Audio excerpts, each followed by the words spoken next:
સુરત શહેરના ભટાર રોડ પર આવેલી ઉમરાનગર સોસાયટીમાં રહેતા મહેશભાઈ નાયકાએ પોતાના પુત્ર ચિરાગ પર જીવલેણ હુમલો કર્યો હતો। મળતી માહિતી મુજબ સુરતના ભટાર વિસ્તારમાં આવેલ ઉમરાવનગરમાં મહેશ નાયકા પોતાના પરિવાર સાથે રહે છે અને સ્થાનિક મિલમાં નોકરી કરી ગુજરાન ચલાવે છે। તેમનો પુત્ર ચિરાગ નાયકા ઘરની નજીક જ આવેલા એક ગાડી સર્વિસિંગ સેન્ટરમાં છૂટક કામ કરતો હતો। પિતાને એવી ઈચ્છા હતી કે પુત્ર ક્યાંક સારી અને સ્થિર નોકરી કરે, જ્યારે ચિરાગ પોતાની મરજી મુજબ કામ કરતો હતો।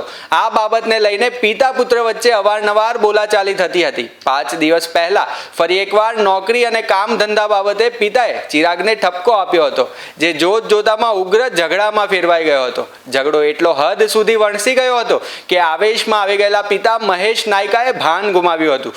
તેમણે ઘરમાં પડેલું શાકભાજી સુધારવાનું તીક્ષ્ણ ચપ્પુ ઉઠાવ્યું હતું અને પોતાના જુવાનજોત દીકરા ચિરાગ પર હુમલો કરી દીધો હતો। ચિરાગ કંઈ સમજે તે પહેલા જ પિતાએ તેના પર જીવલેણ ઘા ઝીકી દીધા હતા। હુમલાને પગલે ચિરાગ લોહી લુહાણ હાલતમાં જમીન પર ઢળી પડ્યો હતો। ઘરના અન્ય સભ્યો અને આસપાસના લોકો દોડી આવ્યા હતા અને લોહીથી લથબથ ચિરાગને તાત્કાલિક સારવાર અર્થે સુરતની સિવિલ હોસ્પિટલમાં ખસેડવામાં આવ્યો હતો।